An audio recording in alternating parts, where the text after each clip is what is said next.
Sir setting नहीं हो रही है ढंग से ना, सीधा नहीं हो पा रहा है, हल्का सा टेढ़ा हो ही जा रहा है।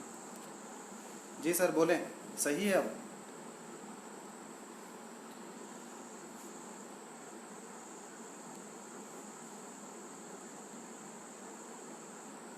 अभिषेक जी कृपया बताएं, सही है?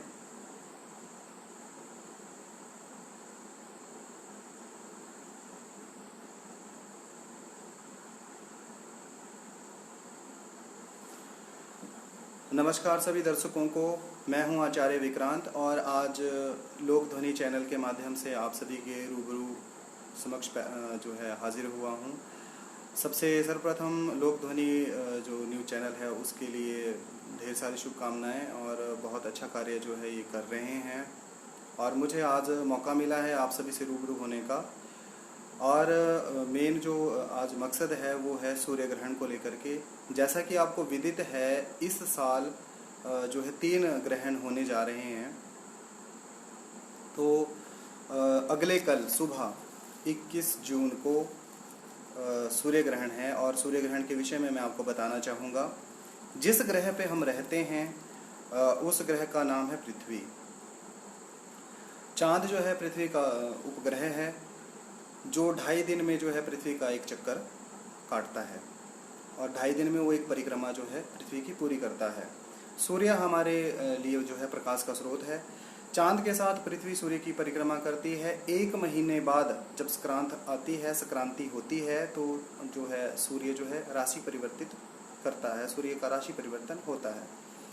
और मैं आपको बता दूं कि 1 महीने के बाद जब सूर्य का किसी राशि में अलग राशि में परिवर्तन होता है तो किसी खास अमावस के दिन, ध्यान से सुनिएगा, किसी खास अमावस के दिन जो पृथ्वी है, चांद है और जो सूर्य है वो एक सीधी रेखा में आ जाते हैं, जिसमें चांद की छाया जो होती है वो पृथ्वी के ऊपर पड़ती है।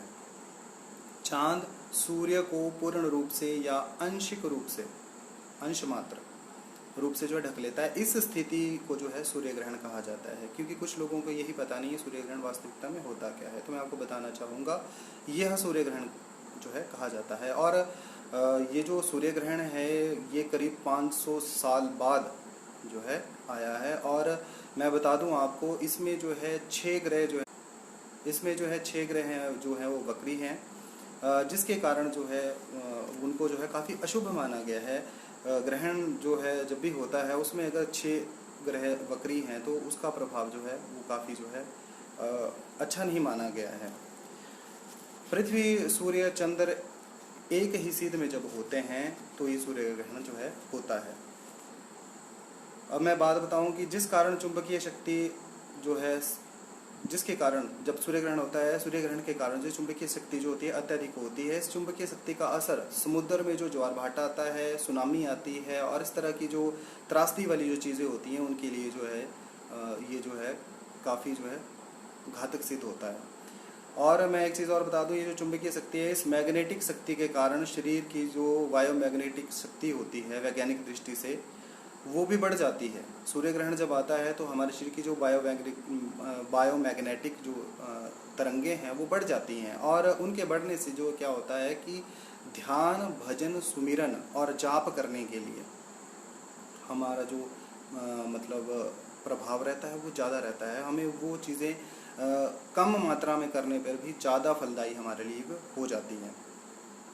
इसी वजह से जो है प्राचीन समय में क्या होता था, तो जो हमारे ऋषि मुनि होते थे, साधु संत थे, महात्मा थे, परम संत हैं, कोई भी है, संत महापुरुष जो भी हैं, वो जो है जिस समय सूर्य ग्रहण हो या चंद्र ग्रहण हो उस समय वो लोग जो है तो जाप करते थे, सुमिरन करते थे, ध्यान अवस्था में बैठ जाते थे, समाधि लगा लेते थे, अष्टांग योग का परिपालन करते थे। यम, नियम, आसन, प्राणायाम, प्रत्याहार, धारणा, ध्यान और समाधि, इन सभी चीज़ों को जो है वो मतलब जो है प्रयोग में लाते थे। अब मैं एक चीज़ और बता दूं, इस ग्रहण का जो है, इस ग्रहण में सबसे बड़ा ऑफर है आपके लिए, सभी के लिए ऑफर है। ऐसे तो कोई मतलब कोई यहाँ पे कोई क्विज नहीं चली है कि आपको कोई ऑफर मिलेगा या कोई यहाँ सेल नहीं हो रही है, लेकिन एक जेन्युइन बात मैं आपको बताना चाहूँगा। ऑफर ये है कि ये जो ग्रहण है वो ये ग्रहण आ रहा है रविवार के दिन, और रविवार के दिन ही क्या है कि इसमें चूड़ामणि नामक एक जो है योग वो भी बन रहा है। और इसमें सबसे महत्वपूर्ण बात यह है कि जो आप अच्छा कार्य करेंगे, जो आप जाप करेंगे उस जाप का आपको करोड़ गुना फल, कोटि कोटि गुना, करोड़ गुना जो है आपको उसका फल मिलेगा। और एक चीज़ और बता दूं, अगर चंद्र ग्रहण पहले हो और सूर्य ग्रहण बाद में आए तो जो व्यक्ति का शारीरिक बल होता है, भौतिक बल होता है, उन दोनों के बीच में जो है कलह रहती है, झगड़ा रहता है। और इस ग्रहण का मैं इफेक्ट बताऊं तो इसमें जो है प्रभाव बताऊं तो इसमें 6 ग्रह वक्री हैं। इन छह ग्रहों के वक्री होने से जो है भारी कलह, चाहे वो देशों के बीच में है, चाहे समाज के बीच में है, चाहे परिवार के बीच में है, चाहे सगे संबंधियों के बीच में है, तो कलह ज़्यादा रहने का जो है संकेत होता है और वास्तविकता में लड़ाई हो भी जाती है। और एक चीज़ और बताऊं, जो राजनीतिक दल होते हैं, राजनीतिक पार्टियां होते हैं, चाहे कोई भी है, नाम नहीं किसी भी पार्टी का मैं लूँगा, हर पार्टी में कुछ ना कुछ उथल पुथल होगी, लेकिन वो इतनी हो जाएगी कि बहुत ज़्यादा। क्यों होगी? क्योंकि ग्रहण का प्रभाव है। जो श्रमिक होते हैं उनमें और बुद्धिजीवी होते हैं उनके बीच में भी जो है, श्रमिकों और बुद्धिजीवियों के बीच में भी कला रह सकती है, उनकी कला भी बढ़ सकती है। अगर पहले सूर्य ग्रहण हो और बाद में चंद्र ग्रहण हो, पहले कंडीशन ये थी, पहले चंद्र ग्रहण था फिर सूर्य ग्रहण, जैसा आज की स्थिति है, तो इसमें जो है क्या होगा, कलह रहेगी, ज़्यादा जो है माहौल बिगड़ेगा, झगड़ा अत्यधिक रहेगा। और दूसरी बात है, अगर पहले सूर्य ग्रहण हो और बाद में चंद्र ग्रहण हो तो ऐसी स्थिति में जो है धन संपदा में इजाफा होता है, व्यक्ति की धन संपत्ति में लाभ होता है, आर्थिक स्थिति सामान्य से बेहतर हो जाती है, अत्यधिक अप्रत्याशित लाभ उस व्यक्ति को मिलता है। किंतु पहले क्या हो, सूर्य ग्रहण हो और बाद में चंद्र ग्रहण हो तो। लेकिन यहाँ पे क्या है, उल्टी स्थिति है। तो उल्टी स्थिति के चलते जो झगड़ा, जो वाद विवाद हो, उस विवाद से बचने के लिए ग्रहण समय में हमें, ग्रहण जब चलेगा तो उस समय में हमें क्या करना चाहिए, क्या नहीं करना चाहिए। अब सावधानी रहेगी तो जीवन सुखमय रहेगा, सावधानी नहीं रहेगी तो हानि ही हानि होगी। तो ग्रहण काल के समय में पानी में जो पीने का जल है उसमें, और जो जल आपने घर में भर के रखा है उसमें तुलसी के पत्ते या जो तिल होते हैं, काले रंग के काले तिल, या कुशा का, जो कुशा आप जानते होंगे ग्रामीण क्षेत्रों में मैक्सिमम मिलती है, तो कुशा जो होती है, कुशा के पत्र, मतलब उस कुशा को काट के हल्की सी पत्ती उसकी जो है उसमें आप जो है डाल दें जल में, जिससे क्या होगा कि वो जो जल है वो कभी दूषित नहीं होगा। एक चीज़ मैं आपको और बता दूं, हम जो हिंदू धर्म को मानते हैं और भारत जो है वो काफ़ी बड़ा देश है, इस देश में जो है सभी देवी देवताओं को मानते हैं, सभी धर्मों को मानते हैं, सभी जातियों को मानते हैं, सभी संप्रदायों को मानते हैं। तो विशेष महत्व दिया जाता है गंगा जल के लिए। तो गंगा जल भी घरों में रखा होता है हमने, जिसको हम शुभ कार्यों के लिए प्रयोग करते हैं। मैं आपको बता दूं, गंगा जल कभी अपवित्र नहीं होता है, चाहे ग्रहण है चाहे कोई भी कंडीशन है, लेकिन वो कभी भी अपवित्र नहीं होगा, वो हमेशा जो है पवित्र रहता है। स्कंद पुराण के अनुसार चंद्र ग्रहण के समय में किया गया जाप, दोबारा रिपीट करूंगा, स्कंद पुराण के अनुसार जो है चंद्र ग्रहण के समय में किया गया जो जाप है वो अनंत गुना फल को देता है, और सूर्य ग्रहण के समय में किया गया जाप 10,000 गुना फल जो है वो देने वाला होता है। और एक चीज़ और, ग्रहण के समय में हमारे मन में हमें क्या क्या करना चाहिए, हमारा मन जो है धार्मिक कृत्यों के प्रति संलग्न होना चाहिए। धार्मिक कृत्यों के प्रति हमें सोचना चाहिए कि हमने धर्म कर्म के कार्य करने हैं। जैसी हमारी बुद्धि होगी वैसा ही जैसे हमारी सोच होगी वैसे ही हमारे कार्य आगे होते जाएंगे। तो इसलिए ग्रहण काल के समय में हमें अपने विचारों को शुद्ध रखना चाहिए, कुविचार हमारे मन में नहीं आना चाहिए। ग्रहण काल के समय में जाप करना चाहिए, ध्यान भजन सुमिरन करना चाहिए, और शांति मंत्र जो होता है मतलब जो है उसका भी आप जो है जाप कर सकते हैं। विशेष रूप से अगर आप ब्राह्मण हैं तो आपको जो है गायत्री मंत्र का जाप करना चाहिए, और जाति और संप्रदाय और धर्मों के लोग भी गायत्री मंत्र का जाप कर सकते हैं। विशेषकर ब्राह्मणों के लिए तो विशेष है कि अगर आप करेंगे तो बहुत अच्छी बात है। एक उपाय मैं आपको और बताऊंगा कि सूर्य ग्रहण के समय में आपको कम से कम 80 माला, एक मंत्र है ओम नमो नारायणाय नमो नमः, इस मंत्र का आपको जाप करना चाहिए। मंत्र में दोबारा रिपीट कर रहा हूँ, ओम नमो नारायणाय नमो नमः। इस मंत्र का जो है आपको जाप करना चाहिए तथा ग्रहण के उपरांत आपको स्नान करना चाहिए। मंत्र जाप करते समय एक जड़ी होती है, पहाड़ों में मिलती है, हिमालय की चोटियों पे भी मिलती है, सामान्यतः भी मिल जाती है, जिसको हम ब्रह्मी कहते हैं। तो ब्रह्मी जो है उसको ले आएं, उसको कूट करके उसका जो है बारीक पेस्ट बना लें, मतलब उसका रस ही निकाल लें, अर्क निकाल लें उसका, और उसको घी में डालें और उसको थोड़ा काढ़ लें। उसको काढ़ने के बाद हाथ की जो तर्जनी अंगूठी है, सेकंड वाली फिंगर जो है ये वाली, इसमें क्या करें आप उस धृत को लगा दें और माला से जाप करते रहें, अंगूठी आपकी बाहर रहेगी। अंततः क्या करना है आपको, मंत्र जाप करना है आपको, ओम हराम हरीम ह्रौम सह सूर्याय नमः। इस मंत्र का जो है आपको जाप करना है। इस मंत्र का जाप करने से सूर्य केंद्र और बुद्धि का जो है आपका विकास होगा। कहते हैं कि अगर सूर्य मंत्र का जाप सूर्य ग्रहण के समय में ना किया जाए तो सूर्य के मंत्र में जो है मलिनता आ जाती है। तो हमें जो है सूर्य ग्रहण के समय सूर्य मंत्र का जाप अवश्य करना चाहिए। और भी चीज़ें हैं जो हमें करनी चाहिए ग्रहण के समय में। गाय के लिए हमें भूसा देना चाहिए खाने के लिए, पक्षियों को हमें जो अन्न होता है वो देना चाहिए, ज़रूरतमंदों को हमें वस्त्र दान करने चाहिए, क्योंकि ज़रूरत है उनको, अगर उनको हम वस्त्र दान करेंगे तो अनेक गुना जो है हमें उसका फल प्राप्त होता है। ग्रहण काल में हमें घर से बाहर बिल्कुल नहीं निकलना चाहिए, और ग्रहण से पूर्व, जब ग्रहण लगा है उससे पूर्व में जो आपने भोजन बनाया हुआ है उस भोजन का ग्रहण समाप्त होने के बाद त्याग कर देना चाहिए, उसका सेवन नहीं करना चाहिए। एक चीज़ और बता दूं कि जो घर में हमारे दही होता है, उबला हुआ दूध हो गया, मक्खन हो गया, छाछ होगी, कोई चटनी होगी, अचार हो गया, ठीक है जी, तो वो जो है उनमें हम कुशा डाल करके जो है उसका सेवन बाद में भी कर सकते हैं, वो खराब नहीं होगा।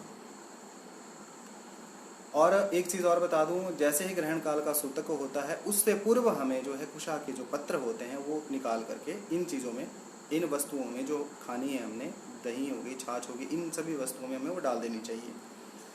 ग्रहण का प्रभाव खाने पीने की वस्तुओं पर ना पड़े, इसके लिए जो है कुशा का प्रयोग जो है बताया गया। कुशा जो है पवित्र होती है। कुशा अगर आपके पास नहीं है तो उसके अभाव में जो है आप तिल और तुलसी के पत्ते का उपयोग कर सकते हैं। किंतु एक चीज़ का आप विशेष ध्यान रखें कि जो दूध है, दूध से बने हुए जो पदार्थ हैं उसमें आपको तिल नहीं डालने हैं और ना ही आपको उसमें तुलसी डालनी है, क्योंकि ऐसा करने से तो वो खुद ही दूषित हो जाएगा। ठीक है जी। तो सूतक से पूर्व आप सभी को जो है गंगा जल का सेवन करना चाहिए। ग्रहण के समय में हमें क्या नहीं करना चाहिए उसके बारे में भी थोड़ा सा विचार करेंगे और बताएंगे आपको हम। तो ग्रहण के समय में हमें एक तो तेल मालिश नहीं करनी चाहिए। कहते हैं कि ग्रहण के समय में अगर तेल मालिश की जाए तो उससे कुष्ठ रोग तक जो है होने की संभावना रहती है, इसलिए हमें उस समय जो है सूर्य ग्रहण के समय में हमें, ग्रहण कोई सा भी हो उसमें हमें मालिश नहीं करनी चाहिए। और दूसरी बात, किसी जीव जंतु की हमें हत्या नहीं करनी चाहिए। कहते हैं ग्रहण काल में अगर हम किसी जीव की हत्या करते हैं तो उसका हमें घोर पाप लगता है और हमें नरक की प्राप्ति होती है, हमें नरक में जाना ही पड़ता है। और जो पत्ते होते हैं, तिनके होते हैं, लकड़ी होती है, लकड़ी की जो टहनियाँ होती है, वो फूल इत्यादि हमें जो है उस समय ग्रहण के समय में नहीं तोड़नी चाहिए। और विशेष बात, ब्रश तक हमें नहीं करना चाहिए और पृथ्वी को भी हमें खोदना नहीं चाहिए ग्रहण काल के समय में। और विशेष रूप से चिंता नहीं करनी चाहिए, तनावग्रस्त नहीं रहना चाहिए। अगर हम चिंता करते हैं तो बुद्धि का नाश निश्चित है, बुद्धि का नाश होगा ही होगा। ग्रहण काल के समय में हंसी मजाक भी नहीं करना चाहिए किसी के साथ, वाद विवाद भी नहीं करना चाहिए, नाच गाना भी नहीं करना चाहिए। क्यों नहीं करना चाहिए ये भी बता देता हूँ। ये इसलिए नहीं करना चाहिए, ये होता है कि जब ग्रहण चल रहा है उस समय जो हमारा ग्रहण का जो देवता है, चाहे सूर्य है चाहे चंद्रमा, वो ग्रसित होते हैं, वो दुखी हैं, पीड़ित हैं। और किसी के पीड़ित होने पर अगर आप नाच गाना करेंगे तो कोई अच्छी बात नहीं होती है, वाद विवाद करेंगे वो भी अच्छी बात नहीं है। तो ग्रहण के समय में वाद विवाद, नाचना गाना इत्यादि जो है वो नहीं करना चाहिए। उस समय हम क्या कर सकते हैं, भगवान नाम का संकीर्तन कर सकते हैं, जाप कर सकते हैं, ध्यान भजन सुमिरन कर सकते हैं। एक चीज़ और बताऊं, सूर्य ग्रहण में जो है 4 पहर पहले, ठीक है जी, सूर्य ग्रहण से 4 प्रहर पहले, 1 प्रहर का समय होता है 3 घंटे। तो सूर्य ग्रहण से 4 प्रहर पहले, 4 को 3 से गुना कर लीजिए, अर्थात 12 घंटे पहले। और चंद्र ग्रहण में 3 प्रहर पूर्व, 3 प्रहर पूर्व, 3 प्रहर का मतलब 3 गुना 3 9, 9 घंटे पहले भोजन नहीं करना चाहिए। बूढ़े बालक, बूढ़े हो गए, बच्चे हो गए, ठीक है, और कोई रोगी है, वो व्यक्ति 4.5 घंटे पूर्व तक जो है भोजन कर सकता है। अगर ग्रहण काल में आप लोग भोजन करते हैं, ग्रहण काल में आप भोजन करते हैं, तो आपकी मृत्यु के बाद अधोगति की आपको प्राप्ति होती है। ग्रहण के अवसर पर दूसरे के घर में, किसी दूसरे व्यक्ति के घर में आपको अन्न का सेवन नहीं करना चाहिए। क्यों नहीं करना चाहिए? क्योंकि कहते हैं कि किसी दूसरे के घर में ग्रहण काल के समय में अगर हम अन्न का भोग करते हैं, अन्न खाते हैं, तो उससे हमारे सारे पुण्य कर्म जो है वो नष्ट हो जाते हैं।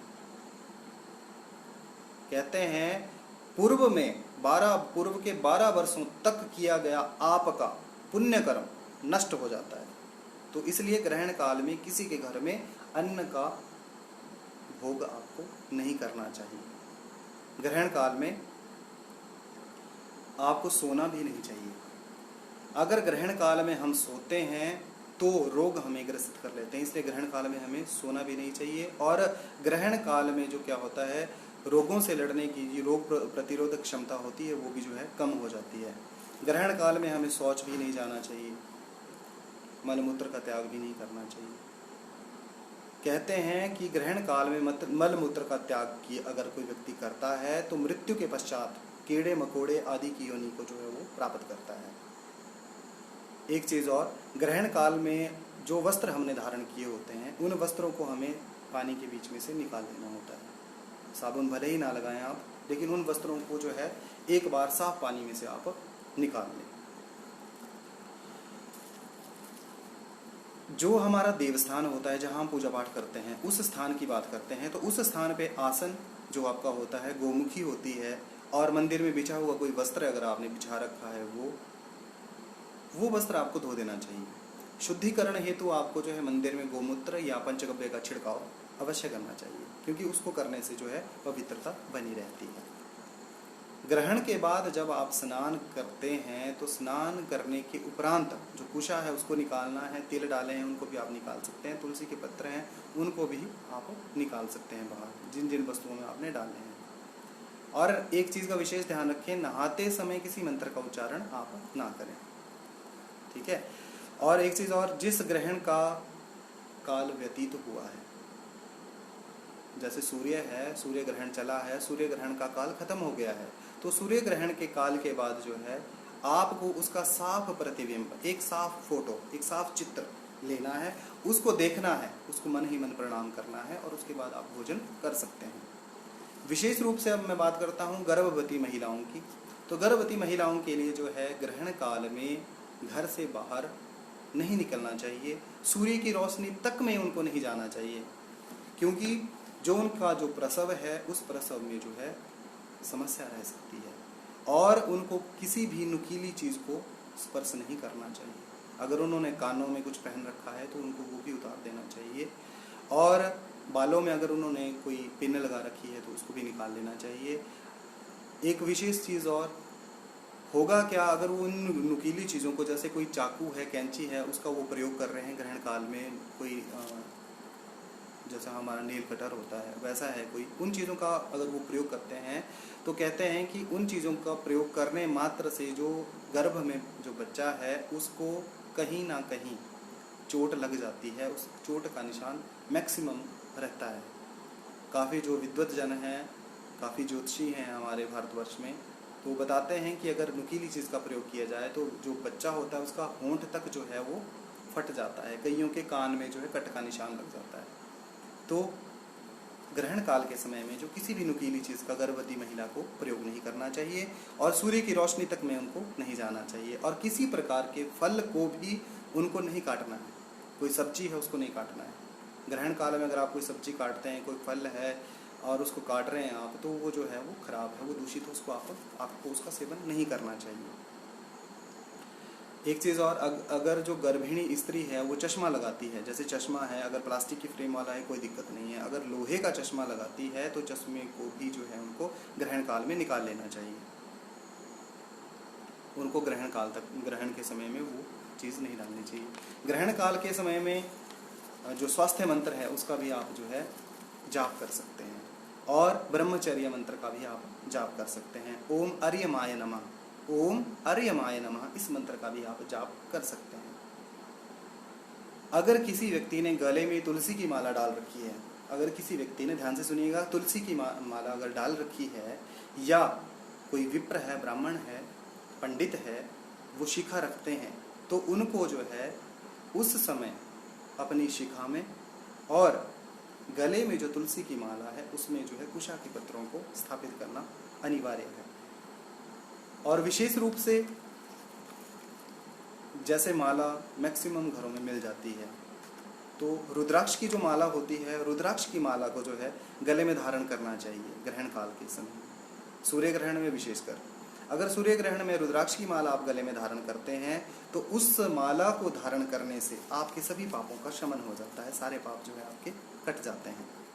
वैज्ञानिक दृष्टि से अब आपको ले चलता हूँ सूर्य ग्रहण के जो है विषय में। तो सूर्य ग्रहण के समय में जो है हमारी जो पाचन क्रिया होती है उसके लिए जो अल्ट्रा वायलेट जो किरणें होती हैं, तरंगें होती है, वो उस समय नहीं बन पाती हैं, नहीं बनती है, जिसकी वजह से क्या होता है, जो हार्मफुल बैक्टीरिया होते हैं, हार्मफुल पैथोजेंस होती है, वो भोजन में ही रह जाती है और हमारी जो पाचन क्षमता है, जो पाचन प्रणाली है, वो उस भोजन को जो है नहीं पचा पाती, जिससे हमारा शरीर जो है कमज़ोर हो जाता है और हमारी जो रोग प्रतिरोधक क्षमता होती है वो भी जो है नष्ट हो जाती है। तो अब बात करते हैं सूर्य ग्रहण के समय की। तो सूर्य ग्रहण जो है प्रातःकाल 9:15 और 58 सेकंड, माफ़ कीजिएगा, 9:15 और 58 सेकंड पर जो है प्रातःकाल शुरू होगा। भारतीय स्टैंडर्ड टाइम के अनुसार 10:17 और 45 सेकंड पे इसका जो दृश्य कंकन जो जिसको हम बोलते हैं वो प्रारंभ होगा और इसका मध्यकाल रहेगा 12:10 और 4 सेकंड पे और जो कंकन समाप्त जो है इसका होगा 2:02 दोपहर में, 2:02 और 7 सेकंड ये जो है खत्म होगा और ग्रहण का समाप्ति काल, पूर्ण रूप से ग्रहण जो समाप्त होगा 3:04 और 1 सेकंड पे खत्म होगा। अब बात करते हैं हिमाचल प्रदेश में 12 जिले हैं, 12 जिलों में कौन से जिले में कितने बज के कितने टाइम पे ये शुरू होगा, मध्याह्न काल क्या रहेगा इसका और अंतिम जो समाप्ति काल है वो क्या रहेगा, कितने प्रतिशत जो है ग्रसित जो है वो जिला होगा, उस जिले में जो है कितने प्रतिशत जो है सूर्य ग्रहण के द्वारा ग्रसित किया जाएगा।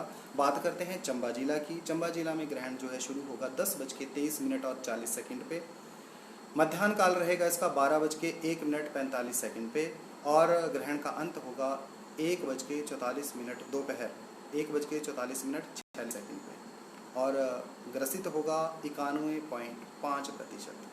बात करते हैं जिला कांगड़ा की।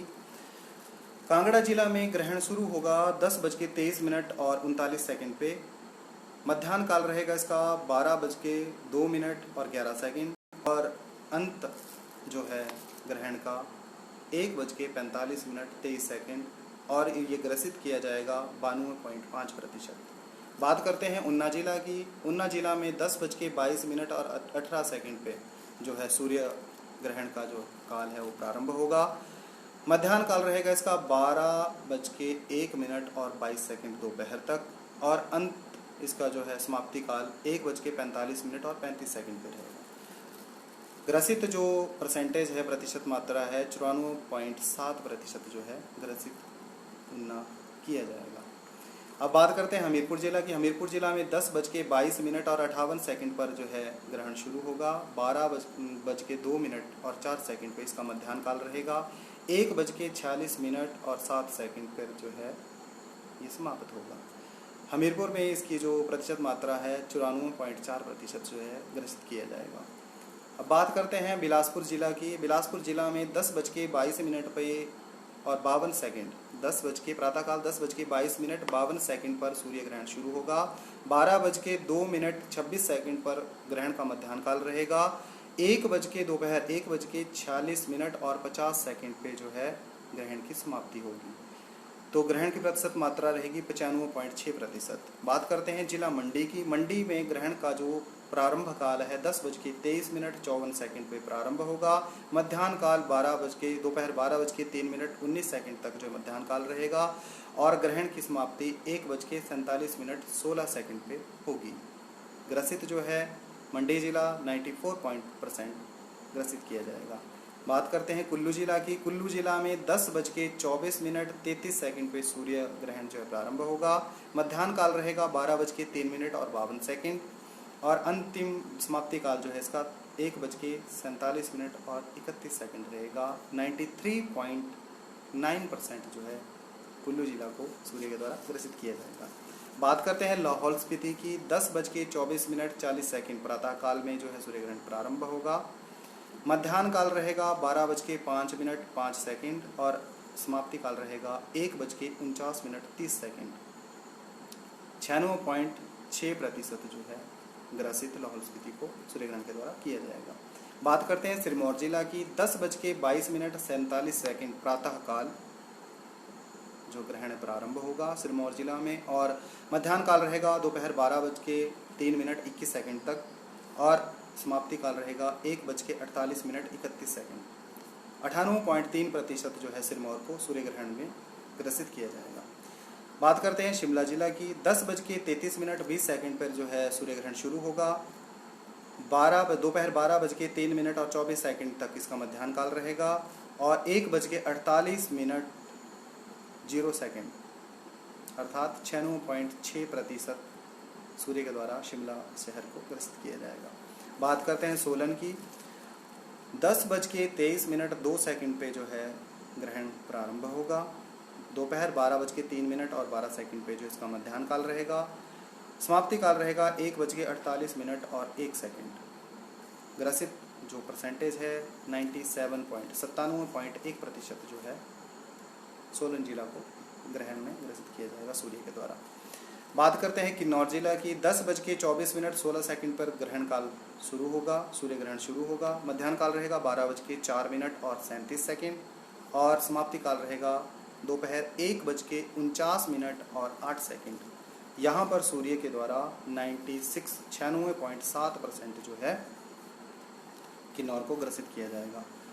भारत के प्रत्येक नगर, प्रत्येक गांव में इस सूर्य ग्रहण को खंडग्रास रूप में देखा जा सकेगा। उत्तरी भारत में इस कंकण आकृति का ग्रासमान अधिक रहेगा, जबकि मध्य तथा दक्षिण भारत में इसकी कंकण आकृति का ग्रास जो है कम ही होगा। भारत के अतिरिक्त, इंडिया के अलावा भारत के अतिरिक्त यह ग्रहण जो है दक्षिण पूर्वी यूरोप, ऑस्ट्रेलिया के केवल कुछ ही जो शहर हैं उनमें, जैसे उत्तरी क्षेत्रों में न्यू गियाना, फिजी, अधिकतर अफ्रीका, दक्षिणी देशों को छोड़कर प्रशांत व हिंद महासागर, मध्य पूर्वी एशिया, अफगानिस्तान, पाकिस्तान, मध्य दक्षिणी चीन, बर्मा, फिलीपींस आदि में जो है ये दिखाई देगा। और इस सूर्य ग्रहण को जो है किसी भी सूर्य ग्रहण को जो है नंगी आंखों से नहीं देखना चाहिए। जो बेल्डिंग वाला एक शीशा होता है उसके द्वारा भी आप इसको देख सकते हैं, या कोई स्पेशल जो ग्लासेस होते हैं जिनसे सूर्य ग्रहण को देखा जाता है उनके द्वारा भी आप जो है इस सूर्य ग्रहण को देख सकते हैं। अब बात करते हैं राशियों के अनुसार किस राशि के लिए इस सूर्य ग्रहण का क्या फल रहेगा। बात करते हैं मेष राशि की। मेष राशि के लिए जो सूर्य ग्रहण है वो धन को देने वाला है। धन लाभ अत्यधिक व्यक्ति को होगा, धन संपत्ति में इजाफा होगा, आर्थिक स्थिति जो है सुधरेगी, काफ़ी समय से लटका हुआ धन भी मिल सकता है। किसी के साथ जो है किसी को आप धन उधार ना दें। वृषभ राशि के लिए धन हानि, मान सम्मान में कटौती, मान सम्मान में हानि और व्यर्थ के झूठे आरोप तक जो है वृषभ राशि वालों के ऊपर लग सकते हैं। अब बात करते हैं मिथुन राशि की। वाहन जो है आप सावधानी से चलाएं, वाहन चलाते समय ध्यान रखें, किसी प्रकार की लापरवाही आप वाहन चलाते समय ना बरतें और चिंता से ग्रसित आप ना रहें, क्योंकि चिंताग्रसित आप रह सकते हैं अगर आप सूर्य ग्रहण देखते हैं तो। बात करते हैं कर्क राशि की। कर्क राशि वालों के लिए सूर्य ग्रहण धन हानि को देने वाला है। बच्चों से भी आप जो है परेशान रह सकते हैं, बच्चों की बीमारी को लेकर के, माता पिता के स्वास्थ्य को लेकर के भी आप चिंतित रह सकते हैं। और अगर आप कहीं निवेश करते हैं, कहीं धन लगाते हैं तो वो धन भी आपका फंस सकता है, कहीं धन आप ना लगाएं। बात करते हैं सिंह राशि की। सिंह राशि वालों के लिए जो है हर क्षेत्र में लाभ देने वाला जो है यह ग्रहण है। मान सम्मान में इजाफा होगा, कार्य क्षेत्र में आपका दबदबा बनेगा। काफ़ी समय से नौकरी की तलाश कर रहे युवकों के लिए, युवतियों के लिए, सबके लिए जो है ये ग्रहण काफ़ी अच्छा है। रोज़गार प्राप्ति के साधन बनेंगे। लंबे समय से अगर आप नौकरी की तलाश कर रहे हैं, आपको नौकरी नहीं मिल रही है, तो उसके लिए जो है आप प्रयत्न करें और अवश्य निश्चित रूप से जो है आपको सफलता मिलेगी। बात करते हैं कन्या राशि की। कन्या राशि वाले जो जातक हैं वो व्याधि से पीड़ित रहेंगे, बीमारियों से ग्रसित रहेंगे, उनको शारीरिक कष्ट भी रहेगा, मानसिक कष्ट भी रहेगा, परिवार में भी तनाव रह सकता है और चोट से आपको बचना है। विशेष रूप से जहाँ पे जल अत्यधिक हो वहाँ पे आप ना जाएं। बात करते हैं तुला राशि की। संतान पक्ष से आपको चिंता रहने वाली है और संतान के लिए आपको कष्ट रहेगा।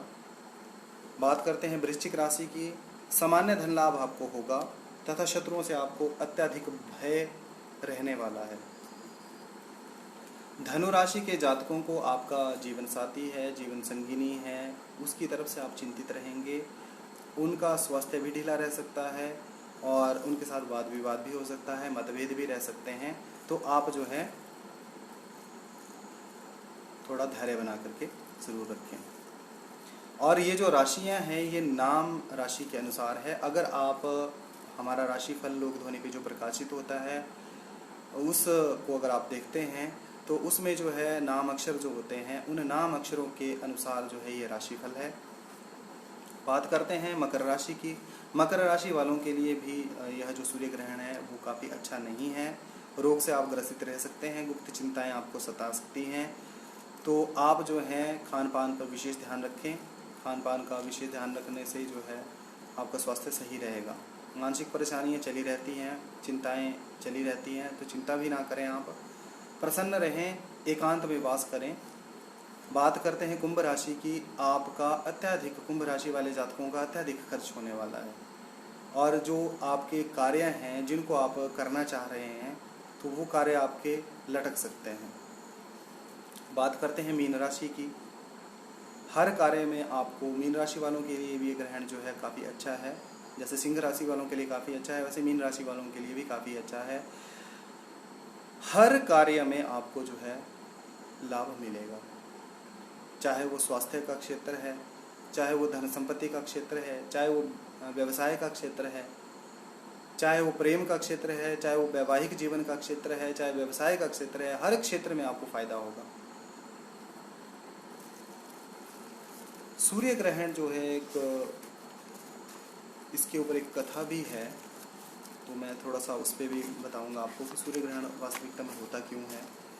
एक समय में जो सुनी होगी आपने, कथाएं भी अगर सुनी होंगी तो आपको शायद विदित होगा। चलिए फिर भी मैं आपको बताना चाहूँगा। जब समुद्र मंथन हुआ तो उस समय एक अमृत कलश निकला था और उस अमृत कलश के निकलने के बाद उस अमृत का कलश में जो अमृत था उसका रसपान करने के लिए देवताओं की और दानवों की अलग अलग दो पंक्तियां बनाई गई। एक पंक्ति में जो देवता लोग थे वो बैठ गए और एक तरफ जो थे दानव वो दूसरी तरफ वो बैठ गए। और भगवान विष्णु ने मोहिनी अवतार लिया था और वो जो है अमृत कलश जो था उनके हाथ में दे दिया गया और उन्होंने कहा कि मैं सर्वप्रथम जो है देवताओं को ये अमृत का जो है पान करवाऊंगी। तो बाद में उनका कोई समझौता हुआ, उसके तहत जो है देवताओं को जो है अमृत का पान करने के लिए कहा गया। जैसे देवताओं को अमृत का पान करने के लिए कहा गया तो देवताओं को जैसे अमृत पान करवाने लगे, उस समय दैत्यों की जो पंक्ति थी उसमें से राहु नाम का एक जो दैत्य था वो उस पंक्ति को छोड़ करके जो है देवताओं की पंक्ति में बैठ गया। अमृत कलश चलता गया, मोहिनी जो भगवान विष्णु थे उससे उसको पिलाते गए। जैसे ही राहु के पास वो अमृत कलश पहुंचा और जैसे ही उसने हाथ किया उस जल को पीने के लिए, तो उस समय जो है सूर्य भगवान और चंद्रमा और सूर्य, क्योंकि चंद्रमा का तेज इतना है कि वो किसी भी चीज़ को आसानी से भांप सकता है और चंद्रमा का भी इतना शीतलता है कि इतना ठंडा कर सकता है कि वो हर चीज़ को जान सकता है कि इसके अंदर क्या है।